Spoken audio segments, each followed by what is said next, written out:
Welcome to Allies or Enemies. I'm Jess. And I am Shawn, and this is part 6 of our top 100 favorite board games of all time. And this time we are in the top half, so we're going to be counting it down from 50 to 41. And we haven't had a crossover yet, meaning we haven't had the same game in the same section. And I'm guessing we're due to have one coming up. I just about guarantee it. We have to. We haven't had the same game in the same section for 5 sections. It's gotta happen. So I'll be kicking things off with my number 50.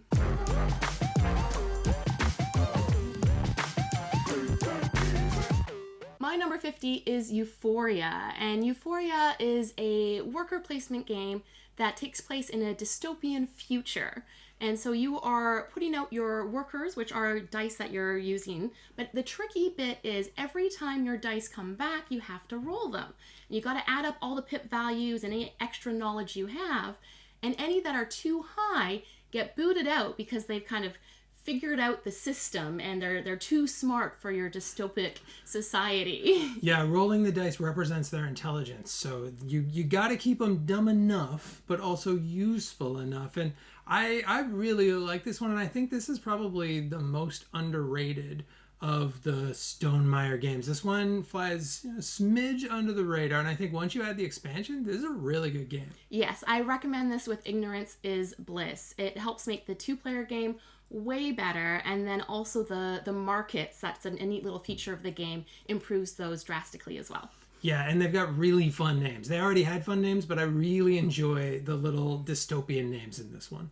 Yeah, and that is my number 50. My number 50 is Obsession, and I did not expect to like this game, honestly, very much at all. I was 100% playing this for Jess. I am not a fan of rich people, and that's basically what this is, just Jane Austen Rich People, the board game. But it's terrific, and in it you are this like well-to-do family who's trying, well, you're a well-to-do-ish family who's trying to be better to do. And to do that, you have to build up your manor and get servants, and you have to invite people over to your house to like play whist and have dinner and all of this other like rich people stuff. And it's just super fun, especially because it is really tongue-in-cheek, and there's just like silly dumb things written on all of the cards, and even things like one of the cards is just it's like a cat, but the cat needs everything, and it's little like tongue-in-cheek things like that. I really like it. I love the cat card because apparently it's the designer's cat, and the odds of being able to actually serve the cat is like so low, but if you can pull it off, it is a huge payoff. And there's all kinds of fun little details like that, and like talking about people's aunts or how boorish they are or how rich they are, and all of that kind of lends itself to what this game is. It's just if you play it, take the time to read all of it, because there's just a lot of little hidden jokes in there. But that is my number 50. My number 49 is Camel Up. Oh, it finally happened. Is it your 49 too? Yeah, not only is this a crossover in the list, this is a direct crossover. This is 100% crossover. This is also my 49. I'll go in a sec. So Camel Up is a racing betting game. It's more of a betting game than a racing game because you are racing camels, but none of the camels belong to you. Instead, you're trying to bet on who's going to be like winning in that leg or winning the overall race. But you don't know where the camels are going to go. It just is so chaotic. They can go in lots of different directions. And if you get this edition, there's some that go backwards that other camels can wind up on top, and then throws the whole thing up. Yeah, and you're right. No one owns it, because does anyone own a camel? Really? It really is so fun, and it's a game you can play with new gamers because you can explain it very quickly. There's only like 3 things you can do, and all of them you're kind of doing together anyway. Whenever you move a camel, you're moving it for everyone. And so it's so interactive, and you can totally play this with people who've never played board games before, but people who have played games will really like it too, just because it's so chaotic. And I think that's part of coming out of COVID and playing more games with people is probably why this is so high in my list, is because it's been a great one to like you say, bring out with board gamers and non-board gamers alike. And that is our 49. My number 48 is Dinosaur World, and it is just a bigger version of Dinosaur Island in all of the senses. It takes longer, it takes up more of the table space, there's kind of more to each phase. But what I really like about it is that you are building out the park and all of the different tiles. It leads to some interesting decisions because each turn you have to draft kind of the workers that you get, but you're spending your workers kind of for which tiles or which TNA you're collecting, and then you may also have to spend them when you're kind of moving your Jeep around as well. So there's a lot of different things that you need to consider, but all of it is very thematic. Yeah, and that worker thing, that it's really tight. When you take those though, they have to do a lot of stuff. Like, that's all you get to run this whole park. It almost seems like they're understaffed and there's going to be some sort of disaster. Yeah, you could definitely use some more workers. So having to kind of balance that and make those decisions keeps this really interesting. And I love kind of trying to work out that challenge each time.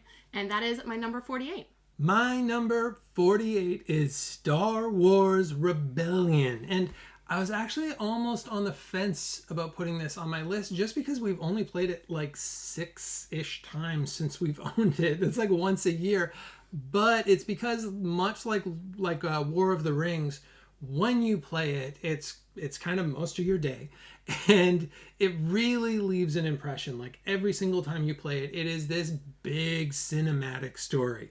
This one beats out War of the Ring for me, mostly just because I love Star Wars. Star Wars is like my number one favorite anything. I'm just obsessed with Star Wars. And oh man, this is just an amazing way of kind of telling a whole new story of basically episode 4, because it is the Death Star trying to blow up the rebels, well, trying to track down the rebels and kill the rebels, and the rebels trying to blow up the Death Star and just stay alive for a little while to spread hope around the galaxy. And that's part of the challenge with it is every time we play this, I always want to be the Empire because they have such a strong military might. And I get really intimidated if I'm the rebels because it just feels like there's no hope. I have no hope. I kind of like am hiding away in my planet and just really hoping that you never find me. And then you get closer and closer, then I get too scared and just reveal it prematurely. And you're much better at maintaining a consistent hope throughout the galaxy. Yeah, she's really bad at premature evacuation, but this is my 48. Yeah. My number 47 is Orleans, and Orleans is a bag builder. So you are collecting different workers that you're pulling out in each turn, and then you have to decide with the workers that you have available which ones will perform certain actions because they all require kind of 2 to 3 different workers. And so it is kind of interesting to decide not only what you can do with who you pulled that turn, but also kind of trying to set yourself up for future turns of what you might need down the line. And you can like build or move or try and be able to pour more chits out. So it always seems to try, I always seem to try different strategies almost each time I play it. Yeah, it's interesting too because there's kind of like 2 layers to your decision making as you're taking those actions, because one half of that is you're generally gaining other workers to put into your bag, but also you're gaining an action that comes with that worker, and also that worker is now going to be one of the workers you're pulling out of the bag, so you got to think about what actions they're going to do in the future. And the nice thing is you're both placing the workers on your board at the same time, so when it comes time to do your actions, it actually goes pretty quickly. And that is my number 47.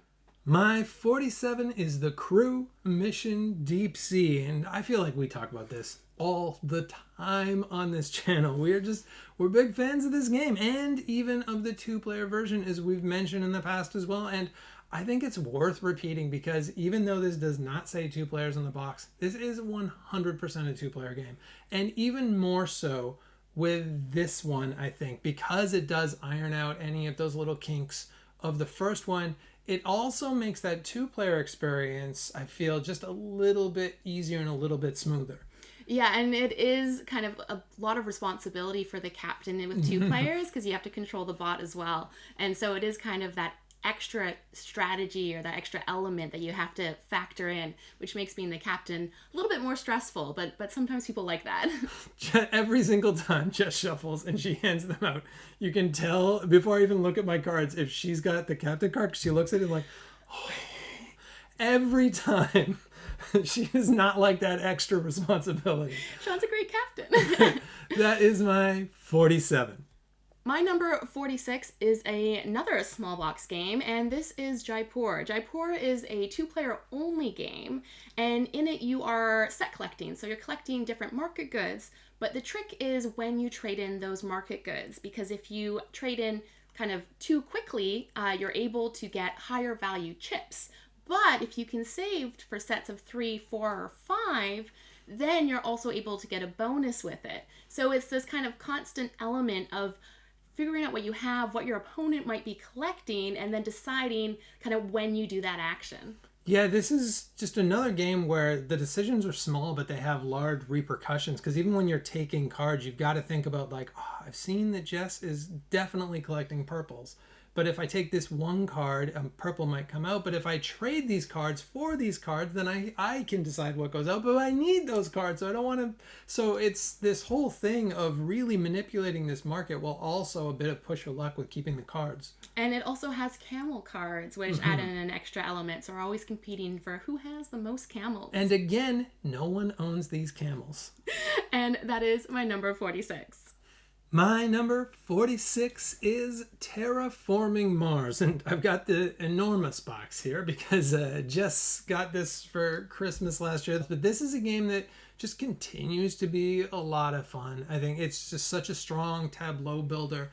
It's got that enormous deck of cards, and even the weird art I've grown to love, especially the oversized check. That is like my favorite card in the game, and I can't even tell you what it does.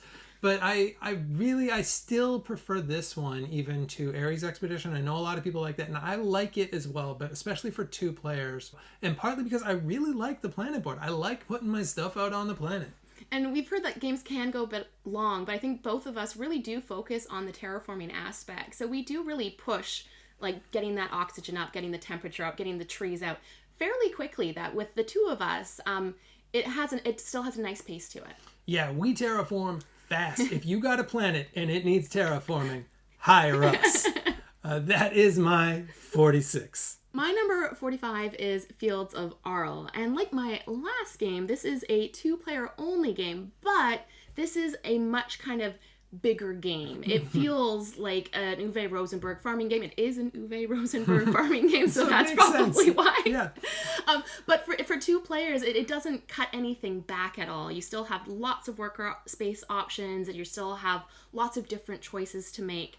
And one of the things I like about it is it does feel like almost a sandbox, that there's so many different things that you can do. However, even with just 2 players, we get in the way so much. Like you're always like peat farming when I wanted to. And so there is still that tightness to it that causes you to kind of maybe go in a different direction. Yeah, it is surprising because you look at the board of actions and there's a ton of available actions and a ton of space on your board, and you're doing a lot in this game. This is a table hog of a 2-player game, but you're right, you do kind of step on each other's toes more than you think in a good way, though. Like it's got a good kind of tightness to it. Yeah, and it is fun to kind of try different routes, even if you're kind of having to do that because you were forced to. You never know how it might play out. And that is my number 45. My number 45 is Flamme Rouge. And Flamme Rouge is just this terrific cycling game that is such a weirdly tight race game, because this is a game of inches. You've got in your hand, you've got 2 decks of cards, one for each of your 2 racers. And those cards add up to pretty much what you need to get from the start to the finish. And you can only use each one of those cards once. So every time you can get an extra space from drafting, or you can hold back the other person an extra space, or you can get them squeezed into a 1-line thing or whatever. It makes just a huge, huge difference. And that you can build out the track, which is really fun. And there's an app for it, which is really fun. And and their mustaches. I have so many good things to say about this game, but one of my favorite racing games. And I should add that for 2 players, you really do need the Peloton expansion because it adds 2 more teams of racers, and because it is a game involving drafting based on like groups of where the cyclists are, it is really important to have a few more bikers on the track. Yeah, and drafting in like real world terms, not like board gamey terms. But yeah, the Peloton is necessary, but those decks are very, very simple. They're super, super simple bots to use, but they work well and they get in your way enough. But that is my 45. My number 44 is It's a Wonderful World, and this is a board game drafting as opposed to real life drafting game where you are drafting cards and you are trying to kind of build your engine. So you are trying to decide which of those cards you want to keep because you might build it, and which of the ones you might want to keep because you're going to use the resources, or which of the ones you definitely don't want your opponent to get. And so I just really like that decision of really trying to suss out what's best for you and how to kind of stop your opponent from running away with some really good combos. It's interesting too because the cards are both they're both cards for building and they're cards for resources, so that you're just throwing away some of the cards. You know that your opponent wants that card, so you can really effectively hate draft because you can take it, and even if you don't need it, you can always use a cube of that resource. So you can take it and just chuck it and then use that to build your engine, and that engine building is really cool. And it's for only 4 rounds. It's impressive how quickly you are able to kind of build that and how much you're getting by the end, that you are able to build those cards that you never thought you could when you took it in the first round. And that is my number 44. My number 44 is Tang Garden. And when I first got Tang Garden, I was worried that this was going to be one of those games that is beautiful, but there's not a lot of game in there. And that is not the case. It is beautiful. That is 100% the case. But I really like the gameplay. I think even if it wasn't as pretty, I would still enjoy it quite a bit. But what you're doing is you're building out a garden, and you've got like these characters that you want to put in the garden, and they want to look at things in the garden just because they find different things pretty, and then you're adding decorations in the garden. But that is weirdly cutthroat, all of this, because you're trying to, again, there's a bit of almost a hate drafting-ish element of you're trying to make sure that you're never leaving your opponent with the tile that you know that they need. Yes, and part of that is you are looking around, because if you put a tile in, it might mean a section can be closed off, and that then means they're going to get more for that. So you do have to really be aware of what options you're leaving open. And I'll have more to say about this in just a bit. Oh, I think we might have 2 crossovers. This is very exciting. But this is my 44. My 43 is Dice Hospital. And in Dice Hospital, you draft your ambulance of dice, and then you have to put them in the different rooms and use doctors and nurses to heal them up and send them on their way. But what I really like about it is the puzzle of trying to figure out what doctors and what rooms are going to be best to really get some good combinations of healing most effectively. And it changes throughout the game, because often when you're drafting those, you're picking kind of what you need right now, but then your hospital of patients is going to look very different in a few turns. So you then might have to make different decisions when drafting, or figure out how you're going to be able to get everyone healthy and out again. Yeah, much like real doctors, you got to think on your feet the whole time. And we've picked up the expansion for this as well, the community care, but it's a modular expansion, which is my favorite kind of expansion. And one of the modules is a maternity ward, and I love what that adds as well, because it's these pink mom dice and then these little baby dice, which are adorable for dice, and you've got to raise those up at the same time so you can discharge the mom with the babies, and at the same time as you're doing all your other patients too. So it adds this other layer that is welcome. And the fun thing is, too, every time you have to roll, and then it's like a surprise whether it's twins or not. And so often if you're like, oh no, twins, this is going to be so much harder. So it does add a lot. Definitely recommend that one. And that is my number 43. My number 43 is Unmatched, and we've got a much bigger video about this one as well, because we went bonkers on this and got like everything. I think we're missing the Marvel sets, but I'm sure we will rectify that soon. And it's such a fun head-to-head, just like a simple deck, not a deck building game, but like a deck having game. And you're just playing out your cards, and those cards help you move, and they help you fight the other people. And I've loved this since forever. I loved this back when it was Epic Duels, Star Wars Epic Duels in like the mid 2000s, and I used to go over to my buddy's house and we would play this every night. And now that they've brought it back out, but with all of this whole world of characters, I'm so on board. I'm not usually a big fan of head-to-head combats, but one of the nice things about this is it plays very quickly, but also very interestingly because I do love the asymmetry of the characters. And so you might be something like Bigfoot where you're kind of running in and doing a big hit, or same with the T-Rex where it's really about that. Oh yeah, that T-Rex is awesome. Yeah, all about those kind of big hits, or other ones where kind of just like prodding a little bit but consistently over time, so it is fun to try out the different characters. Yeah, the little hit and run ones like Red Riding Hood is one of my absolute favorites as well. There's some really cleverly designed characters, but that is my 43. My 42 is Great Western Trail, and Great Western Trail is an Alexander Pfister game where you are moving along a rondel and stopping at various buildings. And one of the main things that you're going to be doing is purchasing cows, because when you get to the end, you're selling those cows and hoping that they're going to go kind of as far across the country as possible.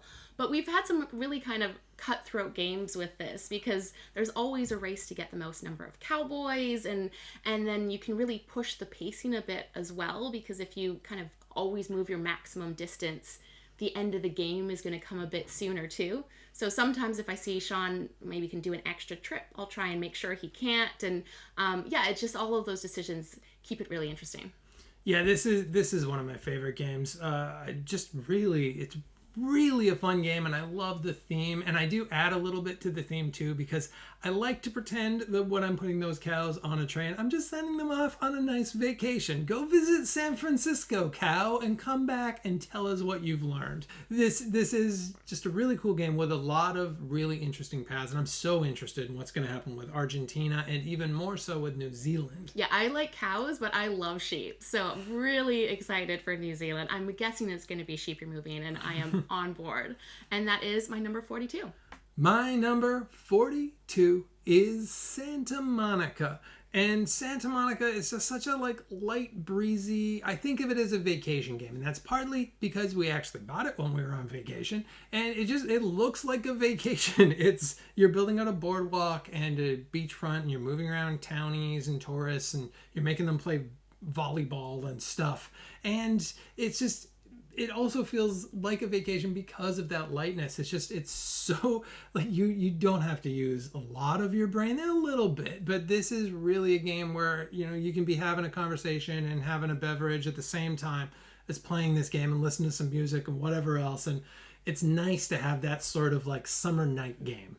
I like this game. It didn't make my top 100, and I think a part of that is the box is way bigger than it needs to be. It is way too big. It could be like an eighth the size for basically what's in it. And I think if it was a smaller box and kind of set my expectations better for having a smaller box and being that kind of game, I would like it more. Yeah, I think if this was, because it really is just a deck of cards with a little something extra, but that could have been squished into being a deck of cards. So I totally agree. If this was in a box the size of the Crew, I think we both would have been blown away by it. But I'm hoping, because I know that there's expansions coming out, that those help fill up this box and I can get Jess on board with me and we can play this even more.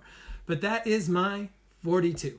My number 41 is Tang Garden, and we did just talk about this. This is a second crossover. Second crossover! That's exciting that I expect we'll have more as we go. Probably. But one of the things I like about it is I enjoy this even more the more we play it. The first time we played it, I think we just enjoyed building a lovely garden. Mm-hmm. And then the more we've played it, the more kind of strategy we've found and we've used throughout it. There's been lots of kind of deciding of who's going to be the one that takes the tile that gives the other person the points. And as a result, we kind of spend turn after turn just going for decorations until there's no more room to put them out, and all kinds of decisions like that, and when to use your lantern tiles. The more strategy has come from the more times we've played it. Yeah, there's this interesting part of the game where once three of the different, because there's 4 stacks of garden tiles, and once 3 of them are flipped over, the other player gets to choose from all of them. They all flip back over. So we got real cagey about flipping over that last one, and it really becomes this standoff of who's going to do it. And that's something that's developed more and more as we play it more. And the placing of our leader as well, or the character that we have, we've kind of realized more the importance of that. Mm-hmm. And I'm really looking forward to trying some of the expansions that hopefully will be coming our way in the next year or so. And that is my number 41.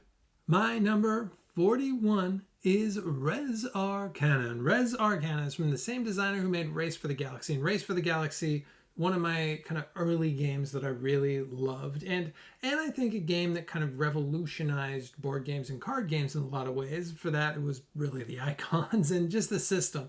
But this one does as well, but in a different way. This is such an interesting kind of minimalist puzzle where beginning of the game you're given 8 cards and then you use them with your mage, and you've got these asymmetrical different kind of mage characters that work in different ways. And so you've got to just use what you're given and do your best with that to get that to work together and to end up kind of forcing your way into an engine. There's also these locations and monuments and a few other bits that are thrown into that as well. But really, it's those 8 cards, and what can I do with those 8 cards? And the interesting thing about those 8 cards is you don't have all 8 available. You have to draw them. Mm-hmm. So even if you kind of have maybe a plan of what you might do, it might be just based on what cards you happen to get first for what path you end up using. Well, just really, really interesting system that isn't like any other game that I know. And that is my 41. And that is it. Thank you so much for watching. And we've reached all the way down to almost number 40. Next time, we are counting from 40 down to 31. And we are getting very close to number 1. And we had our first crossovers. We had a couple of them. Mm-hmm. And I imagine as we go further down, we'll probably have a few more because we tend to like games that the other player also likes. That helps kind of up our enjoyment of it. We do seem to play, well, we basically only play games together. So I expect that there will be a lot further along this list. And honestly, I am kind of happy that we've had such divergent lists in that bottom half as well, which is interesting. But for the ones that we just talked about, have you played them before? If you have, please put it in the comments which ones you like. Please like, subscribe. All of that helps us out. And hopefully, we'll see you for the next one.